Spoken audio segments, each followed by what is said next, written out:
Good evening from Henderson, Nevada. I am here with Jake Jackson, coming off the Black Canyon Double, the 100-mile challenge. He did the 100K, the 60K, and now he's running the 100-mile USATF National Championship tomorrow morning.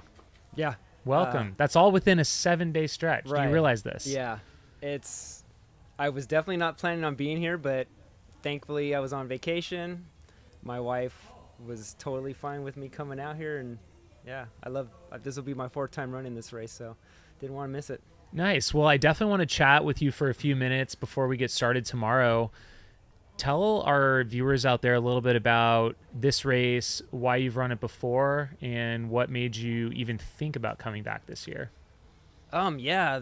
First year I ran it, was kind of starting to dabble into the flatter, faster kind of races. And then it was not a USATF 100-mile road championship that first time I ran it. And then, of course, the next year it was, so I had to come back out.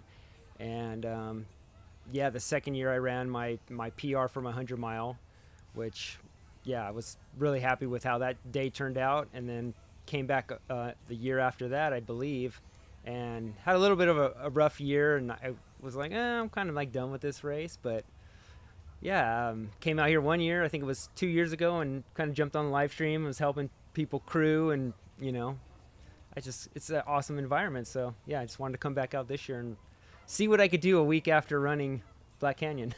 So your big goal for the year is Cocodona 250, if I'm not mistaken. Right. Yeah, I figured everything that I was planning on doing this year, Coldwater Rumble 100K, the Black Canyon Double, and now this is all just leading up towards Cocodona. Nice. Do you have any other big races planned between now and then, or are you just kind of settling into a training rhythm? Well, there's a 74-mile FKT that I'm planning on doing. It's a Joshua Tree Traverse yo-yo out and back. It's a popular one-direction FKT out there, and I've done the out and back before, so I probably throw that in sometime next month as a good training run. It's got similar terrain to Cocodona. And then after that, I'm going to come back out and do the 37-mile training run from the start to Crown King. But besides that, it's just those two things. So nice. Tell us about your strategy for tomorrow. Is it more about survival, consistency? Do you have a plan, or are you just going to take it as it comes? Yeah, I'm definitely not going to be going out fast. I'll probably go the first 20, 30 miles, nice, comfortable pace, kind of my 24-hour pace. If I was going to run a 24-hour, and then just see how the day plans out or goes. This is more of a mental strengthening race for me rather than the physical. I feel pretty good. I'm not 100% recovered from last weekend, but just kind of a mental prep to get ready for Cocodona and the multi-day stuff. So, for someone that is new to this race, running tomorrow, or new to fixed time, what advice would you give them? Go slow early. Yeah, I think that's the biggest thing. Whatever feels comfortable, just knock it down just a couple more paces behind that. You want to be able to run for as long as you can, steady pace.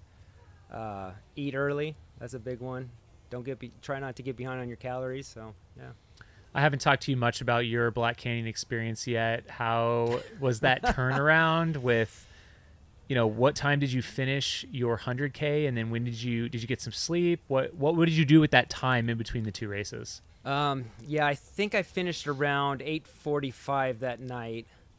I had planned to finish during the day, but because of the delays, understandably, it was a little bit slower the last 12 miles, having to have a light. I was pretty paranoid about catching a tow and tripping that late in the race, knowing that I had to get up the next day and run again. So we took it kind of easy.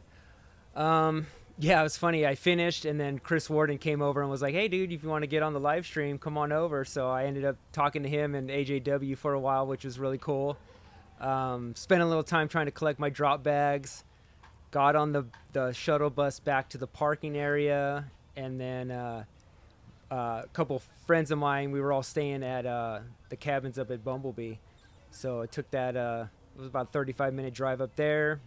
Got cleaned up, had a really hard time getting my shoes off. That mud and going through all the streams, it literally turned everything to concrete, which was... And did you wear that same pair the next day? No, I did not. Thankfully.